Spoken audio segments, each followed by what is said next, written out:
Good morning. Welcome to Elephant in the Room, where we try to discuss topics that people are generally not willing to discuss in work environments. Today, I'll be joined by my chairman, Mike Myatt, who founded N2Growth, and Castro, who is our director of marketing and design. Hi, guys. Hey, good morning, Shaina. Hi, everyone. Good morning. Today, we're going to be talking about unlearning. And this was a topic that Mike actually suggested. So I would like to put you on the spot, Mike. Why did you pick unlearning for today? You know, I think it's something that I personally struggle with. It's something that I have to keep top of mind and stay focused on it.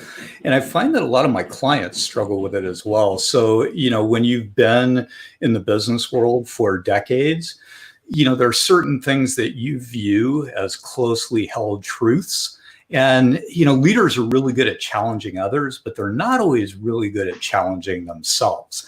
And so I thought it might be a really interesting discussion and just see, maybe like when was the last time you tried something for the first time? Or when was the last time that you took a closely held belief and shifted positions? And, how do you challenge yourself to make sure that you're not just kind of looking out the rearview mirror, right?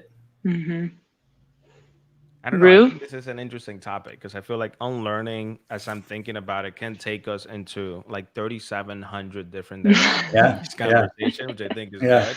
Because I think I'll probably come in with a little bit of a different approach than Mike just described. For me, it's more about this day and age that we live in, where you need to constantly learn something new.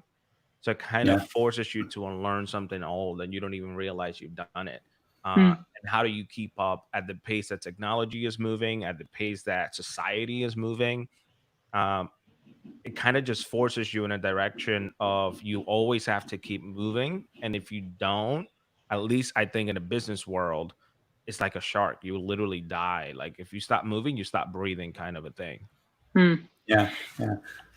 For Go ahead. me, oh, sorry. I was thinking about it because I think when I hear the term unlearning, it's been usually in the context of like cultural norms or like what Rue mentioned, society is changing. And there's a lot of things that like you get taught, especially like in Western culture, about like history that isn't the complete picture. And so you almost have to unlearn these ideas that you were taught, or unlearn these ideas that you might have about yourself in order to actually achieve things that you want in life and like have the type of, I guess, like self-esteem that you want or self-actualization that you're striving for. And so I've always heard of unlearning in terms of like, yeah, like ideas that you have about others, about yourself that are basically not helpful ideas anymore. Yeah. And I think, we all owe it to ourselves and our teammates and our clients to kind of be challenging our own convictions, our own thoughts, our own beliefs all the time, right? Because if we're not growing, how do we help others grow? So for me, it's like before I start thinking about what I should start doing, I'm trying to think about what I should stop doing, right? Because it's real easy. I mean, all of our plates are full, right? We're all stretched. We're like a rubber band ready to snap at any given time. And I think, we've got to take stuff off our plate before we put new stuff on the plate. So I'm always kind of looking inward and then looking at our organization and looking at our client portfolio and trying to figure out what is it that just doesn't add value. What is it that we're doing that we shouldn't be doing? What do we need to stop doing? And that, to me, that's like unlearning, right? It's just shedding things that aren't valuable and trying to replace them with things that are. So, an example I can give you that we're doing here, I don't even know who started this idea. Maybe you guys do, but the fail wall that we've got going on right now, I love that. I absolutely love that. It's like, if you're not willing to kind of claim your mistakes, how do you own them? How do you not make them again? How do you bring others alongside you to help you not make them again? Those types of things, right? I don't even remember who created it. And I'll just describe it for anybody listening. So we have a fail wall. It's just a group chat where everybody in the company has access to seeing. And you just post your failures. Like whenever you put your foot in your mouth and said something you shouldn't have said in a client meeting, you retell that story in there and everybody gets to pitch in a little. But I think that's, from a cultural perspective, that's something that I really, really love, because it allows you to embrace failure in order to move past it. I know that I've been in different organizations in the past where doing something wrong, you always had to have this close conversation and get pulled to the side and focus on correcting, as opposed to having this culture of acknowledging, hey, we're human, we make mistakes, let's laugh at the failure, but let's learn from it so we don't do it again, kind of an approach. And it creates this environment where we can laugh at ourselves, and it is easier to have some of the tougher conversations because we go into it saying we know that we probably did something that we shouldn't have done. What do we do to fix it? But if there's a little bit of humor in it, let's laugh about it for a few seconds. Let's make something light of it and then move forward. Yeah, I think that's key, right? I think humility plays a part in this. I think surrender plays a part in this too, right? I talk to people all the time about surrender, and you don't often think about surrender and leadership in the same sentence, even the same paragraph or the same book, right? But I think until you're willing to let go of things, you can't really get better. And so, again, it's kind of that whole unlearning thing, and it has not come easy for me, because I tend to really believe what I believe. And so how much of it is just wanting to believe my own smoke versus believing reality, right? And so I think, and you can't do that in your own head. It's really hard to do if you're just stuck in your own head. So you kind of have to put yourself out there and say, hey, I'm thinking about X. What do you think? And that hasn't always come easy to me, because historically, a lot of people have come to me and I felt like I need to have the answer. I've got to have the answer. And I don't feel that way anymore. I have to help whoever is engaged in that conversation lead us to the right place, but I don't have to have the answer. And I'll tell you, we develop better options that way. We develop better answers that way. We develop better outcomes that way. And it's not absolving myself of responsibility. It's actually just putting the responsibility where it belongs, which is in the collective, right? Yeah. Does it make sense? It totally does. And that really, what you just said about needing to have the answer resonates with me, because I think part of my military training at the academy, it was very much like, you need to be the best, you need to be the brightest. Like when you are in the room, you need to command authority, and I never felt that way. Like I never felt like I was going to walk into a room and just be like, this is what we need to do, and I took the advice of the enlisted members that I would interact with when I was a cadet. And they said, like the most important thing you can do as an officer is take care of your people and actually like listen to them, listen to the things that they need, enable them to do their job. And then you will be able to run whatever unit you're running, And that was the best advice that I got as a young cadet before I actually commissioned into being an officer. But then like once I can remember a specific moment. I was having a conversation with one of the enlisted that I was in charge of, and I wasn't like in charge of a bunch of enlisted. I was in a career field where it was usually like much smaller groups. So it wasn't like a maintenance group where you had like 100 people under you. I had just like one or two, but that allowed for me to really get to know them well. And we were able to have these types of conversations where it was like not typically stuff you would talk about work, but because we spend so much time together, we were able to like dig a little deeper, which I really appreciated. But like, I can remember this specific conversation where it was about race, because they were a Black person and I obviously am not. And I thought, because like I was from a very liberal family, a very liberal place, that like I had the right views on it, and like I could just like basically say what I thought I knew about it.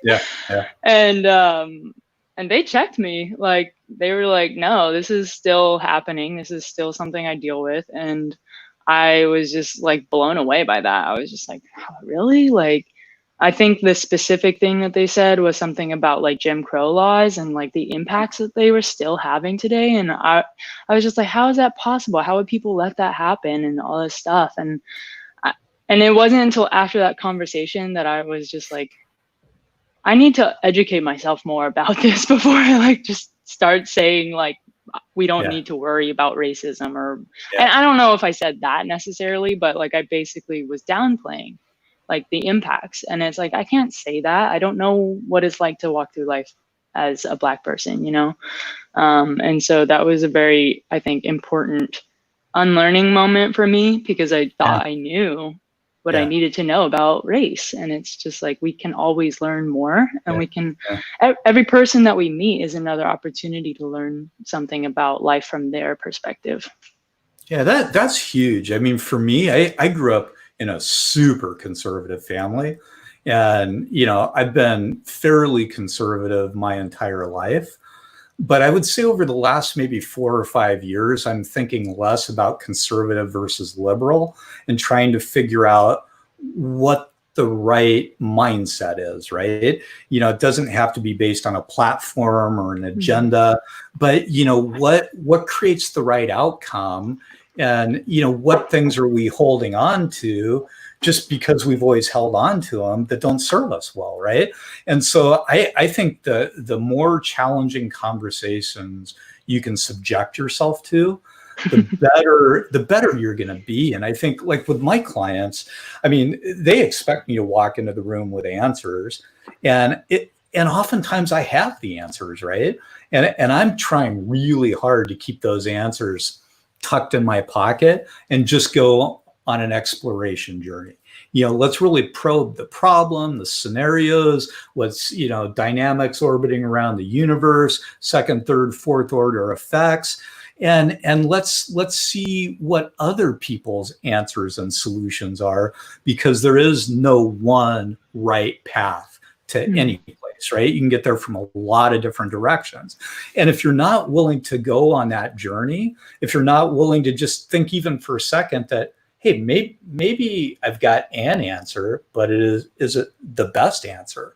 Is it the right answer at the right time for the right reasons? Or is it just an answer that worked over here someplace? You know, and I think that's where maturity of thought starts to kind of pop in. I mean, Rue, what do you think about that?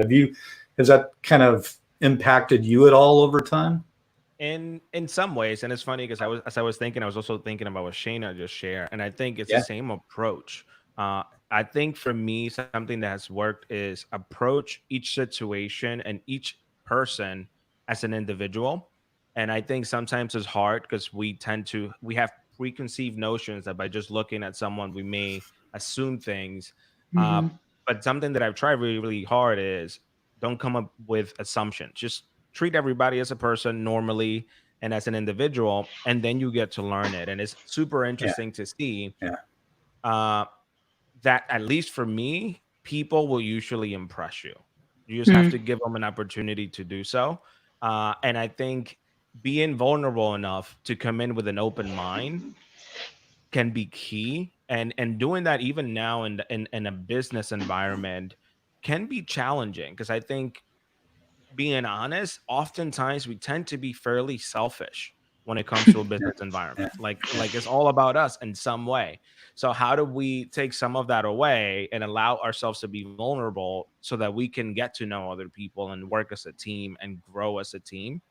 I don't know. It's interesting. Those were some of the things that just came to my mind as I heard both of you guys' I picked up on two things that Mike was saying. Like you said, you need to subject yourself to these conversations and be willing to like be open. But I think if you turn it around, right, and you think about it as like opportunities to learn and basically pursuing these opportunities to learn new things about other people or meet new people, it can be exciting. And it's more about curiosity and learning than like challenging your own personal beliefs, or you know what I mean, like subjecting yourself to like this awful experience. You know, I think if any of us look back over time on our own lives and look at mistakes or failures that we've had, I think in most instances we were plowing ahead based on stuff that was going on up here, and we didn't kind of put it out into the light of day. We didn't get feedback and input from other people because we had an idea, we had a conviction, we had a belief, and we had something to prove, right? We had an outcome that we wanted to deliver. And I think it's really easy to get into action mode really, really fast. But maybe, it's that go slow to go fast thing, and I'm not talking about analysis paralysis, right? I'm not talking about, stepping back and just hashing and rehashing for the sake of hashing and rehashing. But getting a little bit of input, I've learned is, and I've learned it the hard way on many occasions, but there's nothing more valuable than that, right? Yeah. Hey, I see we've got a couple of comments coming in, and I think, there's a lot in culture constructs that I think really play into this thread. So if you're in a low trust, high execution culture, where you're told to stay in your lane and do your job, and how do you grow? How do you unlearn? How do you help others in that environment? Any thoughts on that? So something that I would advise people, because like in my career field, I had a lot of autonomy and flexibility. I was usually in just like a one person deep position. It was me, and I had to like do this specific role. But like I had a lot of friends who were kind of like, they felt like they were just cogs in a machine. And for me, if your job isn't stimulating or if it isn't like intellectually engaging, you have to find those opportunities. Like there might be things outside of your lane that no one's going to be mad about you doing. But it's obviously not going to be something that like you can put on your resume or you can get kudos from your boss for. It's just like something that's going to like make you feel better when you're at work. It might be like a lunch group that you set up, a book club, in the military, morale and welfare was pretty big. So like setting up those kinds of things, and it was not part of your job, but it made the experience of being at your job a little bit better. And then I think that usually would let creativity come out, and then people would build relationships, like stronger relationships, and it would then allow for maybe higher trust and then more autonomy. But like it's not always going to be a one-to-one, like if you do this then you'll get that. You kind of have to just be open to the process of doing whatever this thing is, being the, I guess, reward for that effort is like just going through that experience. I don't know, I think that as we head into the future, many of these positions and companies that think this way, I'm not sure they will still necessarily be around 20 years from now, especially as we run into a place where a lot of more things are becoming automated. It's going to require us as humans to be more creative and more diverse in what we're able to do, and have a little bit more autonomy to be able to wear multiple hats in an organization. I think the jobs that will require like one very specific skills that just gets repeated and repeated and repeated, and that gets you to that place in your mind that it just feel like I'm a cog and just doing the same thing over and over. I'm not sure if that's something that will exist, at least in my mind, in a not so distant future. But then, so I had this conversation with a colleague before where it's like 20 years from now, 50 years from now, human like effort basically to just like raw manual labor or whatever, just like getting the job done is kind of obsolete because we've got AI and robots to do it. Now, what do humans do? Creative. Create art? Like not necessarily art. And I don't mean it in just in such a way. I think there's many different ways of doing creative work and creative thinking. And I know by default has always been, and as we are coming from me, since I'm probably one of the only creatives here that literally does creative. But I think that creative thinking, what we do, our services involve a whole ton of creative thinking. You get what I mean? Like what we do is something that it will be very difficult for a machine to come in and say, do this and provide advice. Yeah. Yeah. So that's a Yeah. different way of thinking creatively. Yeah, I think, we have this discussion all the time, especially with clients, right?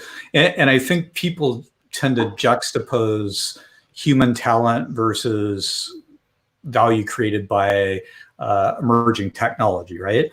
And it's that either or versus and thing. I don't think that machines will ever replace this, right? And the collaborative aggregate effect. So if we're just crunching numbers, if we're working through an algorithm, if we're parsing data, I mean, if we're doing ones and zeros, machines win 11 times out of 10. But when it comes to what do you do with that data, and how do you implement that and operationalize that, and how do you align that to values and vision? I mean, I think humans are what make technology really cool. Technology on its own, who cares? But what can you do with that technology, or even in our own jobs, right? I think I'm always looking for, like, I'm an app store addict, confessions of a chairman here. So, I'm always looking for, is there an app that can take something off my plate, that can give me more time that I can use to a higher and better use, right?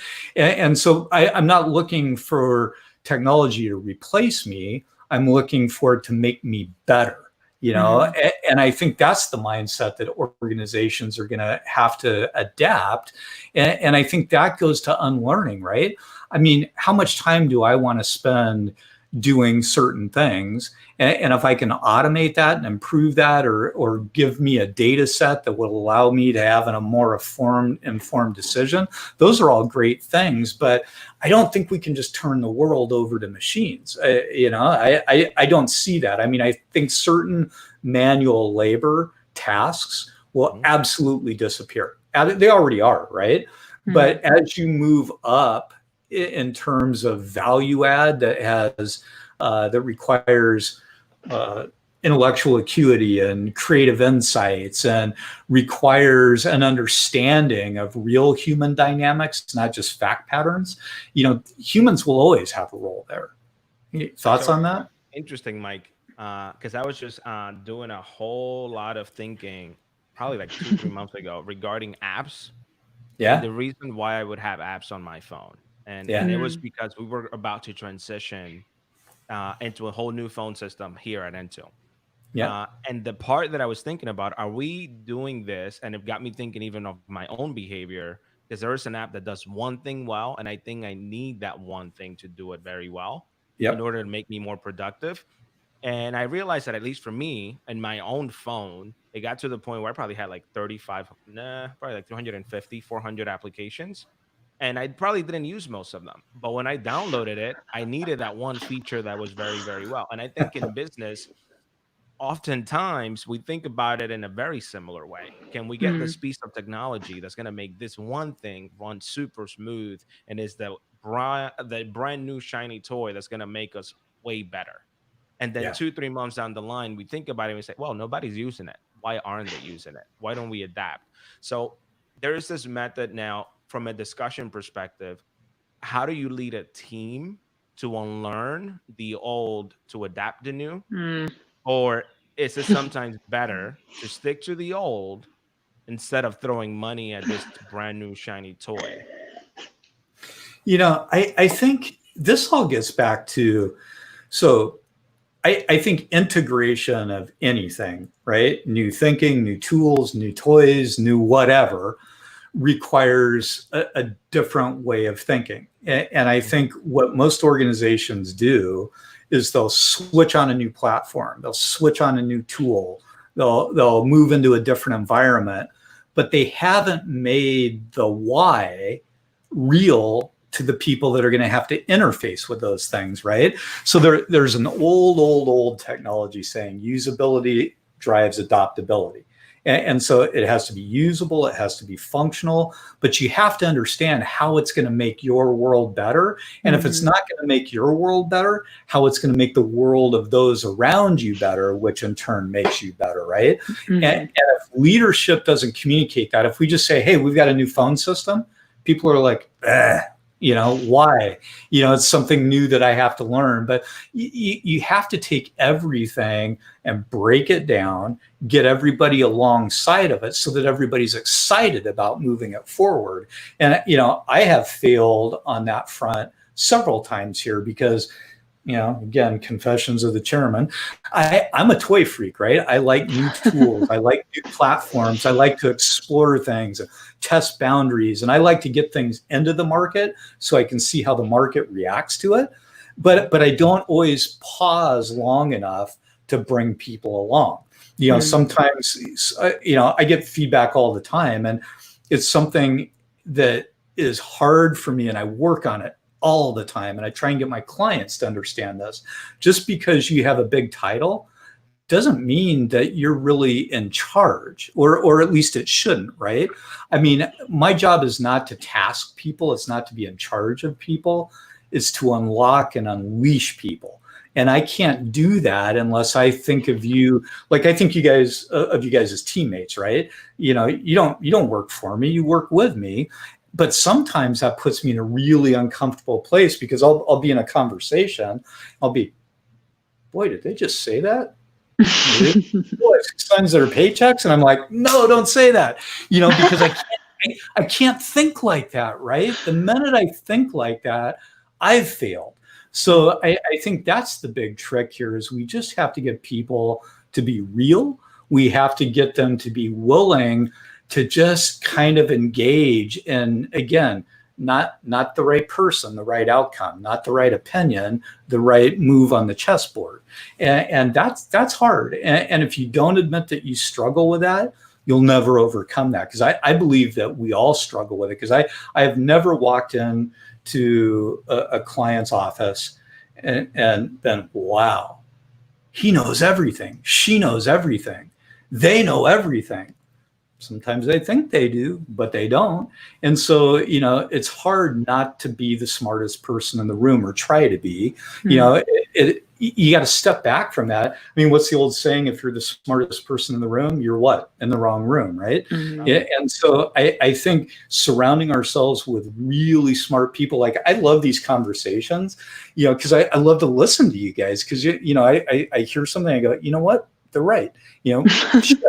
And leaders that aren't willing to do that, I think are doomed for failure, and they're going to be replaced, to Rue's point, by leaders who can think like that. So, go ahead, Rue. And I was just going to add up, and how do I tie this back to unlearning? And I think it's important to empower your team and employees to be able to share almost what they're thinking. Because I can only imagine many meetings where you have, 10, 15 people, and they're all aligned and nobody's coming at it from a different perspective. Well, they're not willing to say they are. And I think it's always important to have that opposing view in a room, even if it is just to challenge our thinking process. And like, how do you motivate and empower other people to want to be that person and don't feel like they're the outsider, or like, what's gonna happen if I say this? Is Mike gonna react bad about it? Like, I'm gonna like, I may say something completely different than what he's coming with. You know what I mean? But I think that allows us to move at a very fast pace here at N2. Like, if we use ourselves as an example, because we're not a massive organization, but because we have the openness to anybody can just say what they have in their mind, even if it's against the grain, it allows us to move past things very, very quickly or pivot at a very fast pace. And from working in some much larger organizations in the past, that hasn't always been the case, where you have to wait 3 to 6 months to see a decision take fruition. Because it has to keep going up. Because it has to keep going up and elevate it and bubble it up. So how do you challenge that in a world where everybody's going 250 miles an hour all the time? Can you really afford to wait 3 to 6 months to pivot or change course if No, necessary? no, you can't. And this is, this is a constant conversation I have with clients. So, human nature is to want to have your fingerprints on the DNA of any idea, right? Any new implementation, any new initiative, any new idea, you've got to have your fingerprints on it. And again, I tend to be able to help people with these types of things because I struggle with them. And I think what's interesting is the most effective organizations push the most complex decisions down into the edges, right? They empower people down in the enterprise with real authority and responsibility, because if to make a big decision, it has to go through my office, I've failed. Right? Where we crush it is where really good decisions get made by other people. And I kind of see them after the fact. And I struggle with that. I'll give you a great example for those that you don't know, or for those of you that don't know, my son is our chief executive officer. And he pounded me yesterday for doing something over the weekend because I like to test and tinker, right? So I floated something out and I get this kind of terse email that says, stop doing that. I'm like, what? I can't do that. I'm the chairman, right? But he was right and I was wrong. And so, you need people that are willing to be honest. And I think that's the real key thing. So I'm curious, Rue, what have I done, over the last 6 months that's ticked you off? And what have I done that says, hey, Mike's figuring this out, I mean, can you see? I think it could be the same example, because I think when we went, so probably within the last year, we went through a massive redesign in our branding, and that include our online presence, printed, everything. Yeah. And I know that for you, Mike, you've always been very heavily involved in how the company is presented visually. Yeah. And I know when we first took on the website, one of the deals were everybody needs to be hands off and let the marketing team take over. And you won't really have a say for a period of like 3 to 6 months. And I know that at first for Mike, that was probably like torture. Boom. Like knowing I cannot see this or touch this for months. Yeah. But then by allowing us to run wild and free, we were able to take on a job that probably would have taken a massive team. And really make it something that was unique to N2Growth and that represented the company, which sometimes can be a little difficult when you bring an outsider to do the work. But then again, that I will also give it as a positive, to being able to restrain yourself and say, you know what, I'm going to give these guys rope to go ahead and do what they do. So I think that's a very unique scenario that is one of the closest ones that I can remember. It's interesting. I was part of a conversation the other day, and somebody was speaking to the qualitative nature of a product. And I said, how did you form that opinion? Where did that come from? Well, my experience, and I'm like, okay, well, that's cool. But what about other people's thoughts? If you want to know if you're right, put something in the market will tell you whether you're right or wrong. Your clients and customers and consumers will tell you whether you're right or wrong. And everybody's got a different perspective. So design, Rue, is our logo back there, right? Is that a good or a bad logo? It's probably a great logo in some people's minds, and other people probably look at it and don't get it, right? But, everything is subjective to an extent. And so again, I think if we're willing to surrender, if we're willing to unlearn, I learned a ton of stuff going through that branding process. And I'm kind of like a branding guy. I love branding as a topic. I love it as a discipline. I love it as an art form. I love it as an intellectual exercise, a creative exercise. But I had to step back from 3+ decades of experience and go, okay, what is it that I don't know that they do? What's changed that I may not have kept up with, and what I learned is what I usually learn. I'm not as smart as I think I am. I learn that all the time. And that's how you add value in an organization, right? You're willing just to go, you know what? And even if I disagree, let's put it out there and let's let people react to it. And you know what? The reaction on the work that you guys did, double thumbs up, right? Everybody loved it. And if I'd done it, if I'd been a part of it, it may have evolved a little bit, but it wouldn't evolve too much from what I'd already created in the past, right? Because that was my comfort zone. That's what I liked. But what you guys have done is phenomenal. And Shaina, you guys do that in the search process all the time. You're always innovating and reimagining. And a lot of times I'm not even aware of it until I see it. And then I go, wow, that's pretty cool. But if I would have been in charge of that, it probably wouldn't have happened. So, I mean, again, surrender and unlearning. I think that's the key. And I think if organizations, I want to toss this out. So, Rue, we won't name names, but you've been part of a really large company and a very successful company and a company that's known for innovation. But, how much more opportunity would there have been there if they would have unlocked some of the things that we're talking about? How much better would it have been? I can only talk from experience because that was a company that's willing to scrap something and start over very, very quickly. But then again, it kind of got to the point when it gets too big to turn it. And like, at least for me as an individual, the opportunity or the path to potentially have a seat at the table, I don't think it would have been realistic. Or it would have taken me, I don't know, a decade probably to get there on a realistic standpoint. Whereas here, as an example, there's this environment. It's funny, and I was going to point out a comment from Idhab, I think it was, where he mentions you need a safe environment in the organization, to be honest. And I think we are a good example of that, because I don't think I've ever been, I don't want to say reprimanded or gotten feedback for the act of talking out or like talking against the grain. Maybe I get pulled aside and it's like, I don't think you said the right thing. And that's okay. But the action of me speaking has never been viewed in a negative way. And I think that is super important in any organization. It's like, how do you empower your team to do so? And from an unlearning perspective, that has also created an environment where I'm not afraid that after working on something for a month and say, okay, this worked really, really well, we used it for a few months, then say, I no longer like it. We got to scrap it and start all over.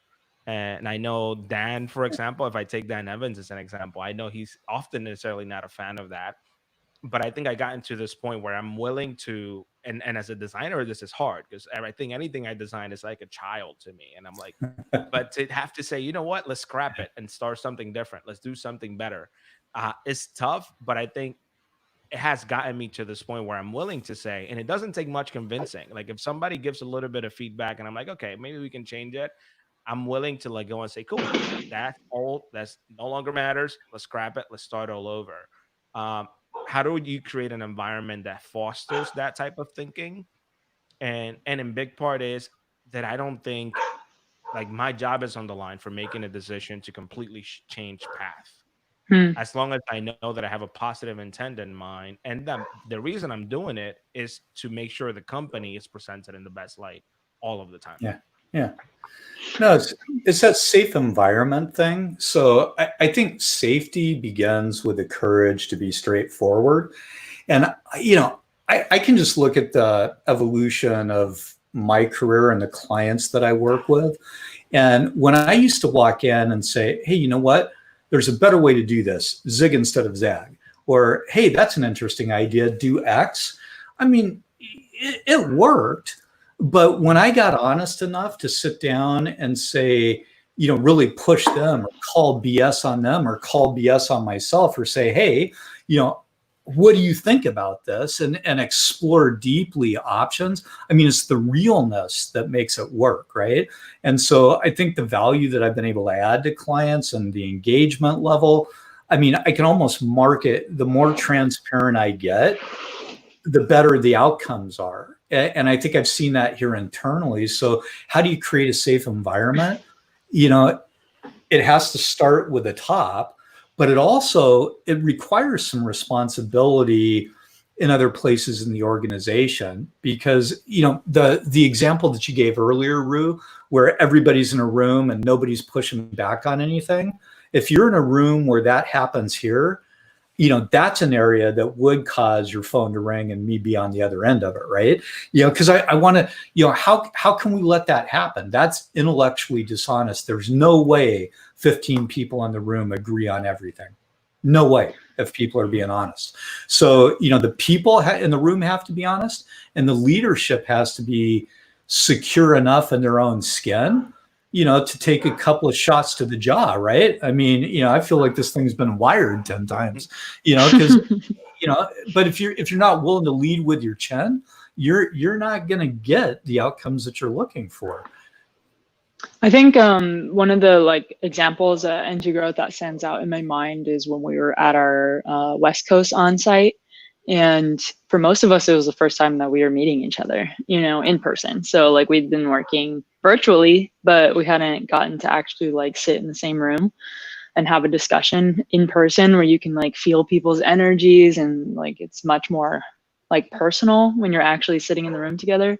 And Dan, your son, Dan Myatt, celebrated the fact that someone was going completely against everybody else's basically perspective, and celebrated the fact that we need this kind of perspective. It was not oh, thank you for your comments, moving on. It was thank you for bringing this to the table, because we need to be able to look at it from all angles, or hear these types of this type of feedback. And so it goes beyond just even acknowledging that there's differing views, but thanking people for basically having the courage to speak up, because something we need to unlearn is the idea that we have to always have the right answer, that we are only as smart as people perceive us or whatever. And that that's the only, I guess, unlearning that link between our value, our worth, with the answers we provide. I think that is really important to unlearn, because there's a lot of value that you bring just by having a different life experience than someone else, and being able to think critically. It's not even about having the answer already. It's about thinking through what could be. So I've got a question for you guys. What do you think is the biggest thing that we need to unlearn as a company or a culture or as a team? I mean, what jumps off the page at you as something that wow, I can't believe we still do this, or wow, this needs to change? What do we need to embrace? There's one that we're working towards already, but I think for me, one of the things that highlights, and I think is, as I look back, and then I've been here for a few years now, is that sometimes we lean to technology to address behavioral issues sometimes. And I don't know if that makes sense. Makes perfect sense. So we look for the answer and oh, can we find a tool that will do this, or will this fix? And it kind of goes back to some of the things we were sharing earlier. And sometimes it takes a little bit of stepping back and saying, do we really need a new tool, or is there something we can do as a team to adjust what we're doing? Yeah, interesting. How about you, Shaina? Oh, she's muted. I can hear you very, very low. No sound. That's one way to get off the hot seat, Shaina. I did not mean to do that. Hey, so let me switch the conversation just a little bit while Shaina comes back online. When you look at business in general, Rue, forget about N2Growth. So we talked about things, and by the way, I think you're absolutely right, because I have a tendency to do that, right? It's let's find the silver bullet solution. Let's find the shiny new object. And a lot of times it's just a change in behavior, right? But now look externally to other organizations. What do you see? You back, Shaina? Can we hear you? I am. Yep. Sorry about that. So I switched the conversation externally. So I'll give this to you. So, we talked about, what we need to unlearn here at N2Growth. What do you think is the most common kind of theme that you're seeing out there in the corporate world that as a general rule, most businesses need to unlearn? Anything jump off the table? So I think it's actually something that came to mind for both internal and it can apply externally is this idea that like being agreeable and like accommodating is always the best or preferred response, right? So if a client or even internally someone says, you know, we need to do this or I'd like this, and it's like the natural, I think, response is like wanting to be positive and accommodating and like try to do it. Yeah. But if you like stop and think like, is this truly the best direction for us to move forward? And if you have that opportunity to actually say like, well, I hear you. Like, I think that that could work. We could also potentially go this direction or that direction. Have you thought of these things? You know, and it's not like to try to one up that person, but to basically present other potential solutions that like you don't necessarily know they've thought through because they may not have had a conversation with you about it, right? And it might slow the decision making process down, but it might also be able like the slow to start or slow to fast, whatever you just said at the beginning of the call.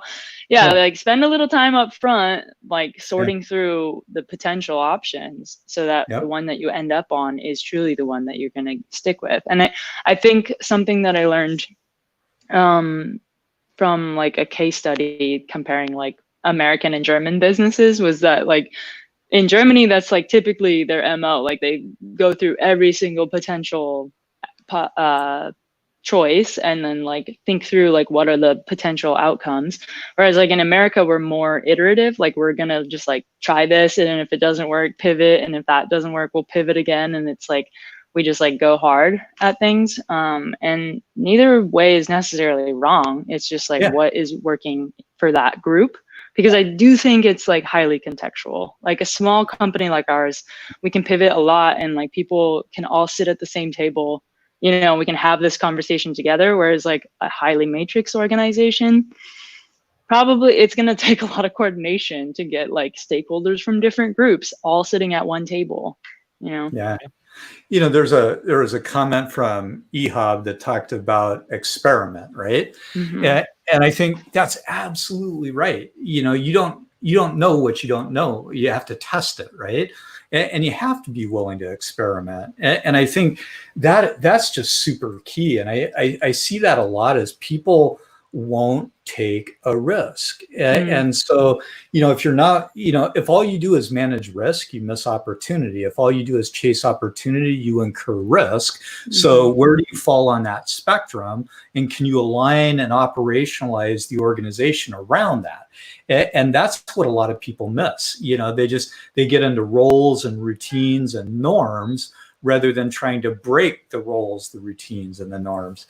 You know, I think that's probably a pretty good place to wrap it up now. You know, any other final thoughts, Ruth, Shaina? I'm going to try to unlearn something today. Yeah, I think that's right. Every day, right? For me, I think it was like, as you guys were sharing, it was like, it's about embracing ambiguity, and the answer is not always in black and white. Yeah, there you go. All right. Well, thanks for joining us today. Remember that N2Growth is live at 11 a.m. Eastern every day of the week. We've got 5 different panels, 5 different channels, 5 different topics. So thanks for joining. And if you liked what you heard here, leave a comment or give us a like, and we'll see you next time around. Thanks, everybody. Yeah. Bye. Bye.